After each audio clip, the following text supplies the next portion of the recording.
famille, j'espère que vous allez bien. 1, 2, 3, directement c'est dans la poche les gars. Peut-être j'ai pas bien fait. 1, 2, 3, directement c'est dans les poches les gars. Justement, tu as précisé que le FC Barcelone, qui est le meilleur club du monde, a croisé Villarreal aujourd'hui et c'était un thème de Liga les gars. Le FC Barcelone n'a pas tardé de faire la fête comme il se doit. 4 buts à 1 les gars. Comme bien précisément à propos de ce match, on constate que le FC Barcelone a débuté la mise, mais ils avaient de la peine quelque part. Mais vu que non les gars, voyez comment ils pouvaient s'en sortir. À la 28e minute, on tient à préciser que Lamine Yamal ouvre le score par une magnifique passe décisive de Fermín López. Les gars, il fallait être là pour regarder le match pour vraiment croire. Tellement bien assisté, Lamine Yamal n'a pas tardé de mettre au fond de filet comme il a toujours l'habitude de faire les gars. Le match a continué de bout en bout. Le FC Barcelone a gardé la cadence comme il se devait. Alors, à la 37e minute, Lamine Yamal inscrit le deuxième but. Sans ne pas oublier que l'action s'est déroulée très simplement. Lamine Yamal récidive sur une action personnelle en dribblant avant de placer une frappe dans le petit filet, les gars. C'était quelque chose d'extraordinaire.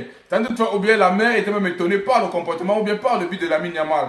Même sa maman était étonnée, les gars. Le match a continué de bout en bout, les gars. Ils sont allés en termes de première pause. Et quand on vient pour globaliser, même pour la première période, Barça est entré dans ce match avec un double avantage grâce à Lamine Yamal qui a été très inspiré, les gars. Même si le Villarreal essayait de faire quelque chose de positif quelque part, les gars ne parvenaient pas. On voit un peu la perte de balle de Pape Gueye en plein milieu de terrain qui a perdu la balle directement. Fermín López a fait de ça un banger, les gars. Alors les gars sont allés en pause, ils sont revenus en termes de deuxième période, les gars. Le match a débuté très vite. Alors, vu que le Real a perdu le tempo à un certain moment, à la 49e minute, Pape Gueye n'a pas tardé d'inscrire le but qui permet de réduire le score. Alors, un but très important pour relancer son équipe. En seconde période, ils ont repris confiance. Bref, ça a réduit l'écart. Alors, le match a continué. Malgré que Lamine Yamal a encore pris confiance à lui, à la 69e minute, vu que Pedri était déjà de retour, les gars, ça mûrit très positivement. Pedri n'a pas tardé de faire une passe en profondeur. Il y avait tellement de joueurs dans la surface, mais Pedri a su comment faire la passe.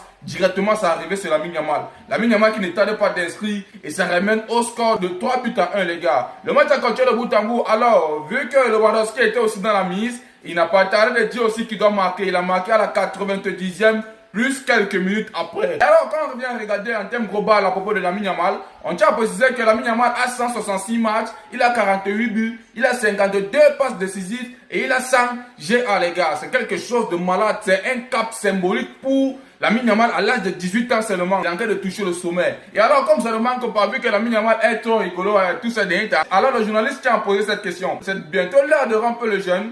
Bref, c'est là où il devait entrer en termes de deuxième période. Alors Lamine Yamal dit ceci, il reste 20 minutes avant l'iftar. Alors Hansi Flick voulait me remplacer, mais je lui ai demandé de me laisser marquer mon triplé. Alors et c'est ce qu'il a fait les gars. Lamine Yamal est parti pour être le